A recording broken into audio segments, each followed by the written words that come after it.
Holy shike, let's talk about pigs.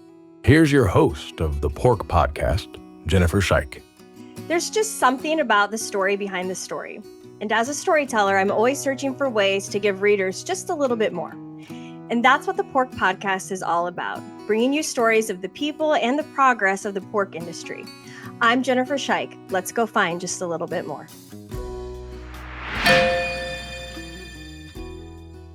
For nearly 4 decades, today's guests on the Pork Podcast have worked together to battle PRRS, one of the most frustrating, expensive, and devastating diseases to strike the U.S. pork industry. As veterinarians, Gordon Spronk approach a new chapter in their lives, they've recently published a viewpoint in the Journal of the American Veterinary Medical Association that's capturing some attention. I wanted to bring them on the Pork Podcast for a special episode about this report. Thanks for joining me today, guys. Thank you, Hey, Jennifer. Jennifer, thanks for having us. Well, we've talked about PRRS a lot over the years. And Scott, we've even had a conversation about it here on the podcast before. And as you guys know, I'm always looking for the story behind the story.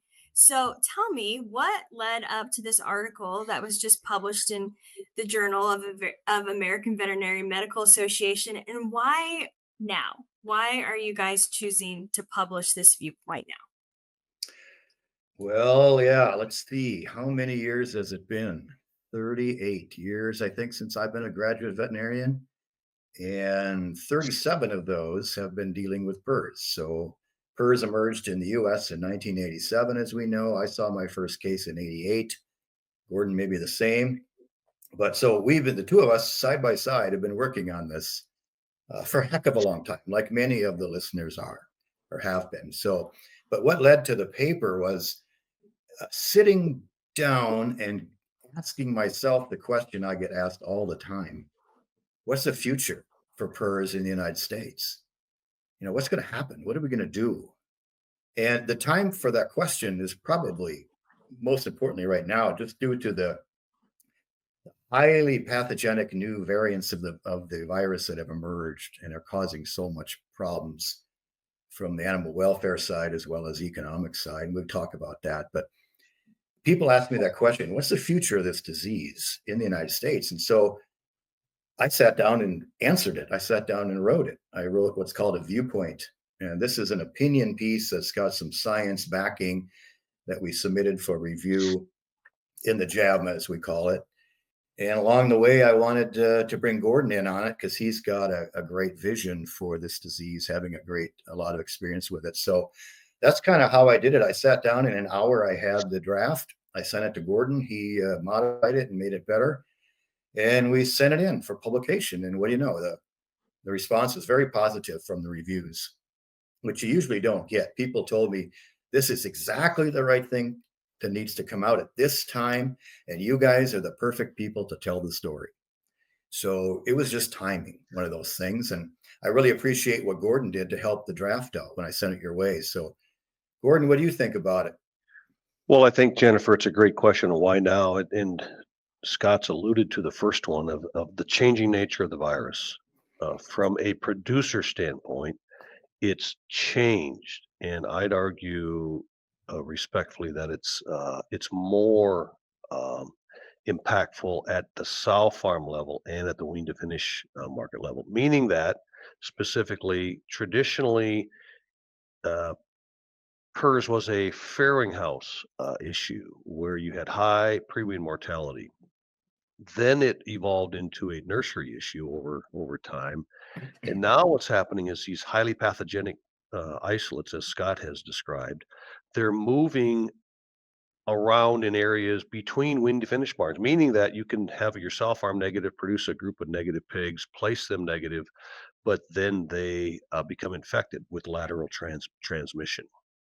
And so that's where, second, our national swine herd mortality is to the level that it's concerning from a productivity standpoint and competitiveness with other international competitors in pork production, namely Brazil, where it used to be that we would view Europe as our competitor, and they always had milder strains of PRRS historically. But now Brazil, with their PRRS negative status, their indus- industry annual mortality is much lower than our United States national mortality, and that's a cause for concern and should be the awareness of that should be needs to be raised by everyone in our industry. And lastly, I think what Scott was silent on is it's the stage of our careers where both of us certainly aren't in the spring of our careers anymore. We're in the fall of our careers, and maybe it's time to be reflective and actually, hopefully, speak into and encourage the next generation of pork producers that their life can be better. Not only their life, but the life of the pig will be better if we had a world of without PRRS. One of the things I've heard you say before is show me where you sit before you stand. You Sure. use that as an analogy to kind of set this up. And so, how does that enter into the perspectives that you guys put together in this paper? Well, from my perspective, that's an old African saying, "Show me where you sit before you tell me where you stand." To give you the where are you coming from? And I come from wearing two hats, right? A long history as a veterinarian, professionally, academically trained as a veterinarian, but also with my family, we're pig producers. And so we're in the middle of a generational transfer. So maybe your first question of why now is because we're in the middle of a generational transfer. And I feel it's so important for the next generation of uh, our sons and daughters who will take over this operation. They need to be encouraged to what's the potential of productivity, and that potential can clearly be achieved at a much higher level if we didn't have PRRS and this pathogen circulating in our sow farms. And the last thing I would say is we just experienced in one of our sow farms on our family experienced PRRS this summer in the middle of all this discussion of the circulation. So I can testify and observe from a front row seat, right? Not only the impact of that virus in our wean to finish barns and how it was transmitted, but also financial impact. I'd argue that we know better now how to not only calculate the impact of from a performance standpoint, mortality, lower average daily gain, lower number percent of pigs that are delivered as tops to the market, but in addition, just the financial impact. What was should have been a profitable month because the way we do our financials, it immediately turned into a negative from a profitability standpoint. Well, that's where we sit. We're actually signing the check and can understand the financial impact when this pathogen enters your swine herd. Mhm. Yeah, I've worn two hats as well. One as a veterinarian, similar to Gordon, working just with pigs, but also as a scientist. And so I've dealt with this virus. I knew it. I knew the disease as mystery swine disease when we didn't even know it was PRRS. And then went into from practice, did my PhD. So I knew it as a graduate student. I knew it as a faculty member doing research at the University of Minnesota on transmission and biosecurity. I knew it as the research director at Pipestone, where I took the work I'd done at the university and put it out in the field and tested it to see if we really could reduce area spread or the movement of the virus through the means we understand. But the thing about this virus that gets me, Gordon, you mentioned the economics and the production, but the thing that really gets me about this one is the welfare aspect, is the suffering that the animals and the people working on the farms go through. It's worse than I've ever seen it. It's so much more animal welfare issues and human welfare issues. Now we know that people can't get the disease. We know that only pigs can get PRRS, but the people suffer watching their animals die, and they have to work so hard to treat them and make them feel better. That to me, that's a welfare aspect along with the economics and the production issues that make this situation so different right now. Jennifer, to your original question, what's different? All of that stuff, and it's worse than we've ever seen it before. So to me, it was time to sit down and write that paper and throw the question out to the world, and let's see what people say. Okay, so the question that you posed is, what does a world without PRRS look like? And so I would like you guys to answer that. What would a world without PRRS look like? And Gordon, why don't you start? Sure. Well, we know what that world looks like already because we have sow farms that are PRRS negative. They wean large groups of PRRS negative pigs, and then those pigs, when they're placed in the wean to finish barns, they remain negative their entire growing period. So it's fairly straightforward for us to compare a sow farm and a wean to finish flow that's PRRS negative without this pathogen against sow farms that are positive, and then their pigs are positive, or even pigs that are placed negative, but then they have a lateral transmission is the best way to describe that. And so we also know what happens to pigs that are infected during their growing period wean to finish. So it's in our system, it's well documented. We know a world without PRRS is higher productivity in the sow farm, higher health pigs placed at weaning, higher productivity wean to market, average daily gain, better feed efficiency, uh, better higher percent of pigs that are marketed that are tops as we would describe them, and higher profitability. So in every aspect, I'm not aware of one negative of having a group of pigs or a sow farm that are PRRS negative. Yeah, Gordon, I've heard you also mention that the reduction in antibiotic use Sure. is another advantage of being PRRS negative versus an infection where you have to treat those pigs for so many of the secondary bacterial diseases. I've heard you talk about that That's many exactly times. That's exactly right. The intervention, the labor and the interventions Mhm. necessary that are needed to raise a group of pigs weaned to market clearly advantage with no PRRS. So one of the things that I've also heard you guys say before too is that, part of this getting to a world without PRRS starts with casting a vision. Why is it so important to cast that vision? Well, That's why we, I sent Gordon the paper yeah, because yeah, I wanted him to cast a vision, and that's yeah. exactly what he did. So that's one of the Well, great things about my friend Dr. Spronk. He's got the vision. well, thanks for that, Mhm. Scott. But human behavior is an interesting thing, Jennifer. If I don't cast a vision for better health, let's say for myself, let's say I want to lose 20 pounds. If I don't really understand the benefits of losing and have a vision for 20 pounds, and then secondly, never really make the decision. I don't, I can dream about losing weight, but I really don't understand the benefits and I really never commit and decide. Well, then all the means that are out there to lose weight, right? The weight machines, the exercise machines, the rowing machine, they all stand there and the means are there, the tactics are there, but I never really understand the vision of the advantages of having correct weight, or nor do I really make the decision. And so, if you apply that then to if you accept that analogy and you apply that to PRRS, it's really because I think human behavior and producers really don't understand the vision of a world without PRRS and the advantages of that. And then secondly, they may not make the decision to actually, hey, that I think that's a good idea. I really like that vision, and then implement the means. And so those are three distinct, separate steps: casting the vision, making the decision, and then working on the exact tactics or means to how to get that done.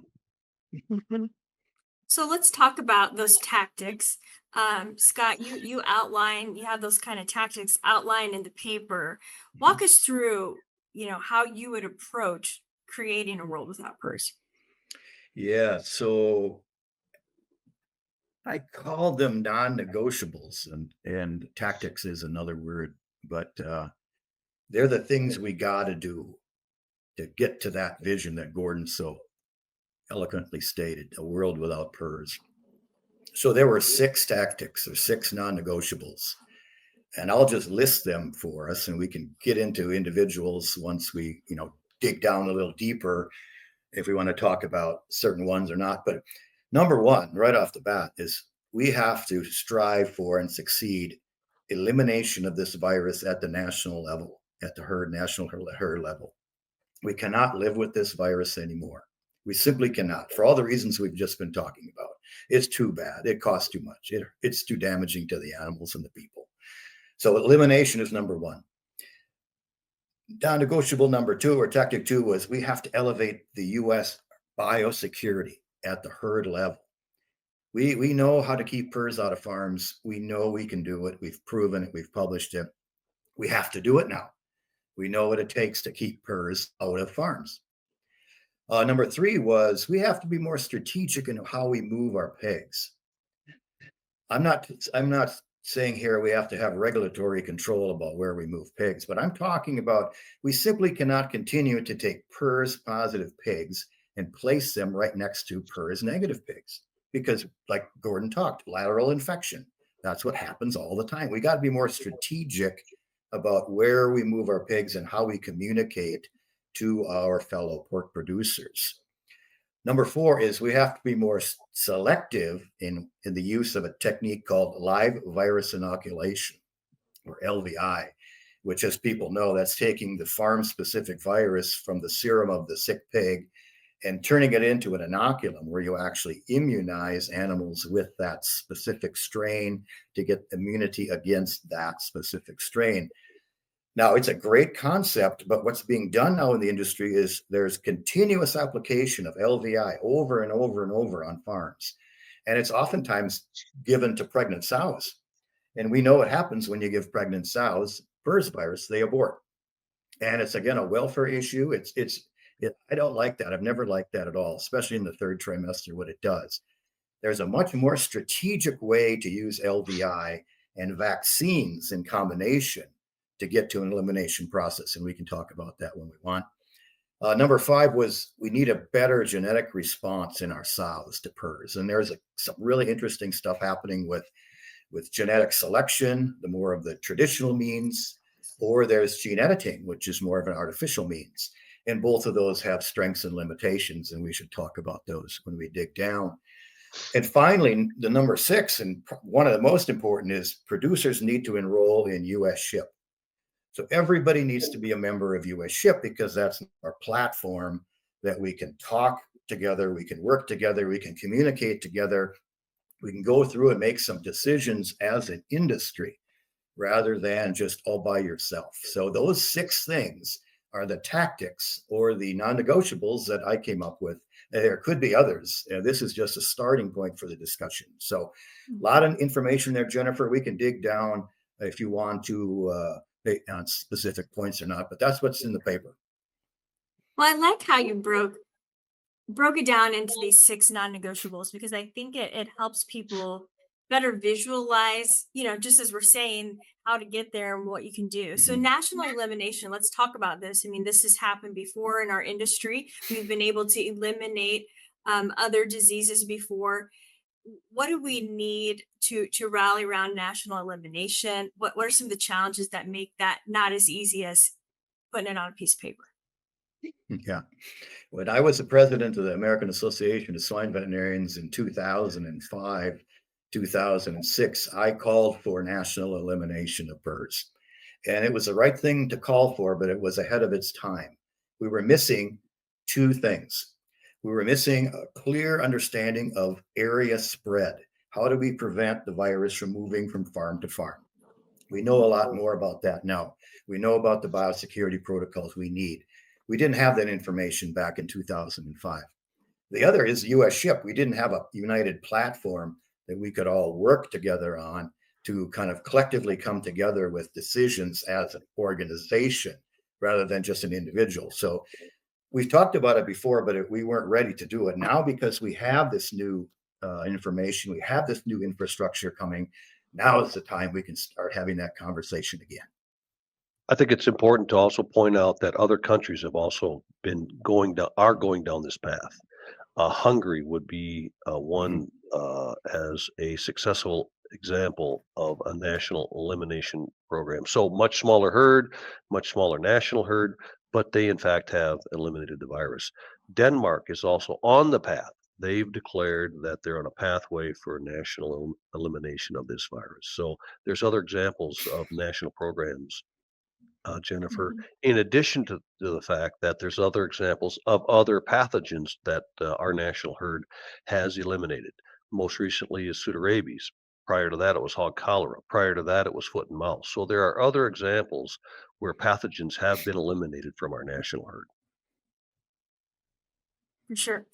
And you mentioned improving biosecurity. We've talked a lot about next generation biosecurity, the three of us have, and what we need to do to achieve that. But, I think people get a little bit, I write about biosecurity a lot. I wonder sometimes how to make sure people keep tuning into it. But why do you guys keep preaching on biosecurity? Because it works. If you do it right, it works. If you follow the science, it works. And we've got evidence of that in the literature on a very, very large scale for many years of good proof that next generation biosecurity, as we've defined it, and we can go over that again if people need to hear it again, but because it works is why we have to do it. And I think, Jennifer, the other skepticism of constantly seeing biosecurity is there's high levels of differences between the actual application in the field. Mhm. So at the sow farm level, because of the ability from, I shouldn't say it's a smaller site, but it's more controllable on a sow farm site, and the economic risk is higher as opposed to wean to finish sites. The wean to finish sites are really where there's big opportunities. I think that Scott's pointing to where the opportunity to increase biosecurity on wean to finish sites is apparent. Well, to me, it's like we're all in this together. So if Mhm. Scott's doing a really great job of it, but Gordon, it's just not as big of a priority for you, or you don't have the labor or the staffing, or you can't figure out how to get it done. Right. We just can't make progress. So, but I would like to hear remind everybody of what next gen biosecurity is, just to make sure that we're all level set and everybody understands what you're talking about. Well, it's really a comprehensive approach to controlling PRRS virus spread using science-based biosecurity protocols. So in the past, biosecurity has kind of been a swag, buy this, throw this in the feed, blah, blah, blah. Now it's more, let's use what we actually know regarding how the virus moves around, and let's use the protocol that's been proved to prevent that specific route. Let's put that all together. So we look at the routes, the what we call the direct routes, the infected pigs coming in, contaminated semen coming in. We can't have that. We got to have negative sources. Then let's look at the indirect routes. Those are, for example, the fomite-based routes, say contaminated transport, contaminated supplies, personnel entry, those types of ways. How about air? We know the virus travels a long ways in the air. We could filter the incoming air. That's been very well documented. And then feed is the newest route of transmission for PRRS. It's kind of a bit of a wild card. But it makes a big difference when you start treating your breeding herd with a feed additive. Your PRRS incidence will drop quite a bit. So it's taking all of that and putting it together in a unified plan across the farm, training the workers, incentivizing the workers, showing them the science, and building confidence that there is science behind this biosecurity. And by doing it, you're doing it correctly and following the rules, you will make a significant improvement in reducing PRRS introduction, which is what we're striving for. Another way to say it, Jennifer, is all those points, we just can't do one and not do the other. Mhm. In other words, I may take showers, but I don't wash the trucks. Or I may wash the trucks, but I don't control my supplies coming into the farm. Or I place PRRS negative pigs. I don't wash the truck. I don't put a feed mitigation in, but yet I place PRRS negative pigs right next to PRRS positive pigs. You see how you could do one, what Scott's referring to. It's not easy. Each of those is a route of transmission, and you need an intervention for each of those routes of potential transmission. Mhm. Yeah, it's easy to see how breakdowns occur when you start to, discuss it like that. You do this, but you don't do this. You do that, but you don't do this. And all of a sudden we've just got too many holes and too many ways for the disease to get in. Exactly. Mhm. But we understand that now. We didn't understand that in the past. Right. Now we know, Right. to your point, we can plug those holes. We know where the holes are, and we know how to plug them. That's the one big difference that we've got to our advantage now. Mhm. And I've enjoyed watching some of the research that's come out from The Swine Health Information Center, for example, is kind of looking at that, wean to harvest biosecurity. And there's been a lot coming out lately about transportation biosecurity. So you bring that up as one of your key points about being careful about how we move pigs around. Um, Seems pretty obvious to me, but why is that something that seems to get overlooked or maybe disregarded? Uh, Moving these pigs around, positive and negative beside each other. Yeah, nobody's talking. I mean, people aren't saying, hey, I'm understanding what my area is like. Here's my farms. This is my status. Here's your farms. What's your status? We used to do that, but I think we've really kind of dropped the ball on producer interaction and communication. Again, that's why I think one of the values of US SHIP to get everyone working together. So I think that's one of the things we didn't have before as well. I think the other thing is just the obvious day-to-day needs of production. And I'll take our own sow farm as an example.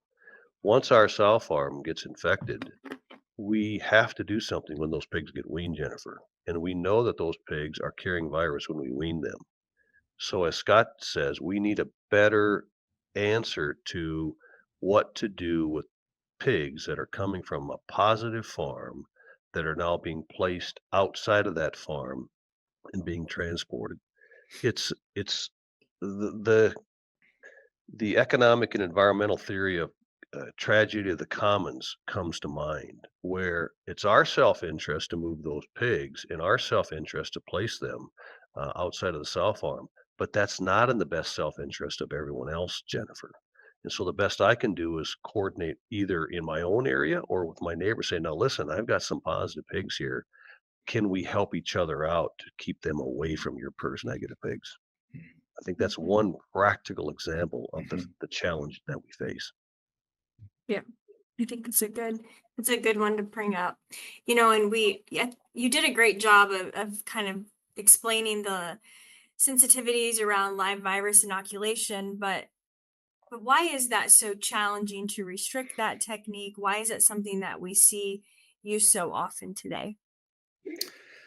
Well, it's very important when it comes to virus elimination in as far as the plan to eliminate PRRS from a farm. You've got to have the ability to inoculate your replacement gilts, non-pregnant growing replacement gilts, housed ideally in a GDU, a gilt development unit, where they live and grow until they're ready to breed. You've still got to immunize those animals with the farm specific virus and give them time, several months, to grow and to eliminate and develop immunity. So I'm saying LVI can be strategic. What I would suggest is we talk about LVI in the replacement gilts, the non-pregnant replacements, and modified live vaccine use in the pregnant sows.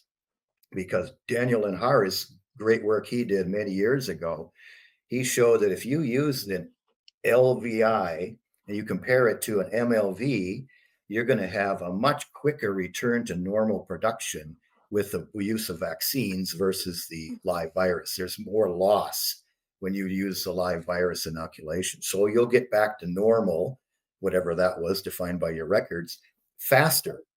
And there's less production loss with a modified live vaccine approach at the sow farm. And when you combine that, as I mentioned, with the LVI and the replacement gilts, now you've got a great strategic application of two technologies important in elimination of the virus. Then you eliminate that virus and then you can vaccinate if you want to, but you get that live virus out of the equation. You don't use that anymore on your farm.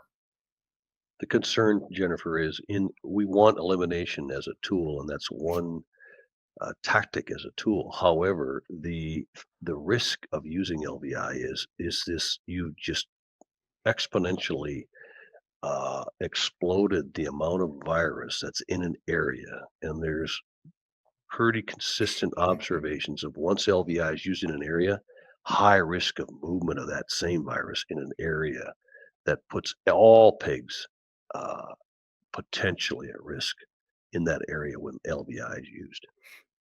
So we just need a more thoughtful approach. Yeah, a lot of the things that you're saying keep coming back to these conversations and to thinking about other people and thinking about the greater good of the industry. Mhm. And um, you know, as you get into like your fifth point, which is talking about the immune response in the sow and how we use genetic tools available, let's talk about that because these genetic technologies that are advancing and people are kind of buzzing about that right now because it's exciting new stuff. What do you guys think about that, and how can that be useful in this creating a world without PRRS? Very important, very important. And I commend the breeding stock companies for always trying to improve their product, be it when PIC first went to elimination and cleaned up their pyramids and now had negative breeding stock and semen to sell. That was a huge step forward. They're making the same approach now, a big step forward with gene editing, looking at ways to improve the immune response by preventing the ability of the virus to bind to white blood cells in the body of the pig. Great science, well documented, it works very well, but it's also been documented that it's not 100%. It doesn't work on every virus strain that we deal with right now with PRRS. There are exceptions to the rule. So we just have to understand that. It doesn't say we shouldn't use the technique, but it does say that we have to understand the strengths and limitations. The other approach would be genetic selection, the traditional approach of selecting animals for a more robust immune response to the virus. Perhaps they get less sick as they get more robust, they eat more. And so it's more of a natural way to dealing with the disease too. And obviously, there's not an issue with pork being consumed from those farms, and it's in the minds of some consumers there is with the gene edited approach, and that's another discussion. But I really applaud the breeding stock companies for always trying to improve their product, and it's just a matter of the producers understanding the strengths and limitations of be it selection or be it editing, because they both have pros and cons. I think that's a great point, Scott, that we need to applaud our seed stock producers, whether they're the small family operation or the large international company. A great example is pseudorabies. That national elimination effort was led by the purebred producers who were providing seed stock to our industry. They saw the importance of elimination of pseudorabies from their herds, not only their individual herds, but the national herd for the benefit of everyone in the industry. Yeah, it's pretty Yeah. exciting time to have some of this Mhm. stuff happening. But I think we do have to temper our enthusiasm that there's not a silver bullet for this disease. One size doesn't fit all. We still got to put the whole program together. And independent of what genetic approach you take, you're still going to have to biosecure those populations. You just can't forget about everything you've learned and practiced because there's limitations to all of these technologies. So we just can't get too carried away and forget about all the years of experience. So let's finish up here with a little bit of discussion around U.S. ship and how can U.S. ship be an opportunity for our industry to really make some of these things happen. Well, let's call out some credit for people like Roger Main, Tyler Hulk, USDA, a lot of our organizations that have worked together on this idea based on State veterinarians, Scott, included. yeah, exactly, state veterinarians, federal vets, based on NPIP, National Poultry Improvement Plan. So credit, first of all, is we've been trying to throw out some kudos to people in the industry because we want this to be a positive conversation. But there's some great work that's been done. And so what's necessary with SHIP that the production the producers need to hear, the industry needs to hear is if we go down a pathway of national elimination, we're going to need state and federal authorities to implement whatever producers choose for the tools to accomplish that vision, that goal. So we need our federal veterinarians. We need our state veterinarians. SHIP is the codified pathway that is probably a tool we didn't have in most Mhm, recently with mhm. the elimination of pseudorabies, but it might be the tool where producers come together in their annual forum And they, as delegates, they can make decisions for the benefit of the entire Mhm. industry, along with and come alongside with the federal and state authorities that will then implement the resolutions of the industry. I was just at the US SHIP House of Delegates meeting last week.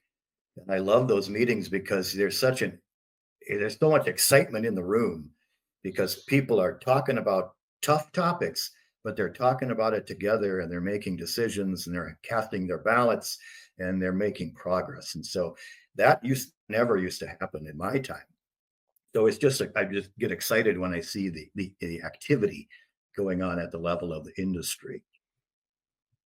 Well, let's be honest, like we're living in very different times too. I mean, 2025 is a lot different than when we first, found out about PRRS. Our industry is under so many different pressures. And so why do you think PRRS elimination is even more critical now in your mind, Gordon, with all of these pressures that we're facing industry wise? Yeah, I think it's well, we've talked about many of them already, but I think number one is competitiveness. When we eliminated pseudorabies from our national herd, the United States actually was a net pork importer. Well, now we're a net pork exporter, so we compete on a global level. Around 25 to 30% of our pork leaves the country.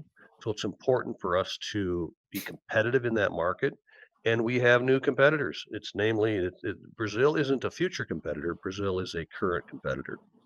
And their cost of production, their mortality as a component of that cost of production is lower than the U.S. Industry. And for us, I think long term for the next generation to be competitive long term and maintain those international markets along with domestic markets, I think it's necessary to make the decision to eliminate this virus from our national herd and then decide what the tactics are to accomplish that. How do consumers enter into this discussion too? It seems like consumers have more of a say in all of the things that we're doing. Do you think the consumer voice impacts this at all? It certainly does. Consumers basically they want protein, they want safe protein, and they want it economical. And so they really don't, at the when they make that or that buying decision at the meat case, they assume we're doing all those things for the benefit of the safety and the cost of that product. And so I think we're in a new era there also, Jennifer. When my grandfather or great grandfather or my our family, when we had an opportunity to implement an intervention on the farm that would increase our productivity on in our sow farms or our pigs, we just did it with critically at a high level with little impact on the consumer, what the consumer would think. Well, now I think we need to change that. I think first we need to be consumer obsessed, if you will, right? We know for the last 40 years that our per capita consumption has been flat. And so I think what we do on the farm, I think we need to consider that carefully. And I would respectfully submit maybe that's the first consideration, right? Our first consideration is say, hey, how does this impact what someone who potentially wants to buy our product and be obsessed with what the consumer the decision they'll make when they buy pork, and then decide how that applies to our production practices. So I think we're at a that's one of the things that I think has changed that I think everyone in the industry needs to really consider. And if I'm wrong, just tell me I'm wrong because then we'll all learn together. I think the consumer is concerned about animal welfare at a very high level these days. That's different as well. And I kind of mentioned that way but in the early part of this conversation, but this is a welfare issue. And it's not just a disease issue, it's a disease that leads to a welfare issue. So that's another way of thinking about what would the consumer want with with the animals. They'd want them, healthy, happy, feeling good, living in a great environment, and very welfarious. So I think we have to think that way too. Mhm. And I think that, back to you mentioned it earlier, but one of the things that stands out to me is when first of all, nobody really wants to talk about PRRS breaks. Maybe it's getting a little easier for people because I think some people have stepped up and said, okay, I'm going to tell you my story. But I remember working on some stories not too long ago, and I thought this is going to be a story about how we're going to deal with PRRS and what it was like and kind of how this farm recovered. But really, it became a story about a producer talking about how emotionally challenging the PRRS break was on not only him, but also his family. And he's talked about it. It took him a while before he realized that one of his really good friends and a neighbor, which makes sense, also was dealing with the first break and also didn't want to talk about it. But they were both like carrying that heavy weight on their own and they weren't talking about it. And just it wears producers out. It's not fun. It's not fun to raise pigs with PRRS. So let's talk about that mental health component of it just a little bit because I think it bears discussion. Well, I think there's two components. One is just failure, right? You failed to achieve either as measured by biosecurity or your ability to keep a pathogen out. You failed. So there's the human behavior dealing with failure. But then, second, there's just the practical, daily, day to day burden of walking into a barn and you're going to face pigs with this pathogen. And when you see that, you have higher death loss in your sows, you have higher mortality in your wean to finish pigs, you have a higher percentage of cull pigs, you just have a higher percentage of unthrifty pigs. So your caretaking needs go up, and after a period, and then it has a long tail. It lasts for a long time, and pretty soon you enter the third component of just simply fatigue. And I think that's there's a lot of reasons to exit this business on the live side, but one of the biggest reasons was, well, my farm got PRRS, and I was not able to either withstand the emotional and the fatigue of dealing with PRRS, or simply the financial burden. And so that's, I think, what you're referring to, Jennifer, that people are reluctant to talk about that and just speak truth into that situation. It affects veterinarians too. I can personally speak as a young graduate. When I first started dealing with mystery swine disease, all I ended up doing was day after day pulling dead sows out of the barn and 5-gallon pails of dead piglets. And I'd watch my producers on the floor crying because they saw their farm just vanishing right before their eyes. You see that every day, and that gets to you after a while, even though you're not the producer, you're the veterinarian. And it really took me down. It was a tough time in my life. I got out of it, but the emotional side is so intense. And it's evident with a sow. It's most evident when a sow farm goes from a PRRS negative status to a herd that has the virus introduced. And that crew, they need emotional and physical support because their job just got more difficult. Yeah. It's easy to see those numbers of what it's cost, although one can argue and people do that the numbers aren't very accurate and they think it's far worse than what our numbers say the impact of this disease is in our country. But when you think about how it impacts all of the people that are engaged in doing such a noble pursuit, those are a lot of good reasons, I think, to um, you know, move towards this world without PRRS, as you guys are discussing. And I guess my final question to you is, are we ready? Is the industry ready? Do you think this is really possible? I'll let We are. Scott have the last component or the last answer, but I'd just say this, Jennifer. And I just recently, I don't even know the source of this, but I thought the statement applies to this. If you know, but you don't decide, you never really knew at all. Interesting. Yes. Well, we are clearly ready. There's no question in my mind after 38 years dealing with this thing. We are so ready. It hurts to sit still. We got to get going. And I'm so excited what SHIP's doing besides the transboundary aspect. It's looking at domestic diseases. And now is exactly the time to take all the information, all the collaboration that's coming and get going because we know what we need to do. We just have to do it. And you play a key role too, Jennifer. You're playing Yes. a key role in continuing and assisting the narrative, assisting in the education and awareness. And awareness is a key point here. Awareness of the situation and what's really happening on the farm, I think is a key role that you're playing. I would agree. Well, I appreciate that. And I think it's important to think about this from so many different angles, which is what you guys have done. You've thought about this from so many perspectives. You've talked to so many people, you've done the research, you've got the data gathered. And I really applaud you on a very thoughtful and thought provoking article that I think is going to challenge our industry. And I'm really excited to see how people respond to it. And, I do want to just say, like, I appreciate you guys joining us today because I know you're busy and I know you've got a lot of things going on. And any final thoughts? Gordon, I feel like you've got one. Well, I just appreciate the opportunity to share the perspective of this article. And we all learn together.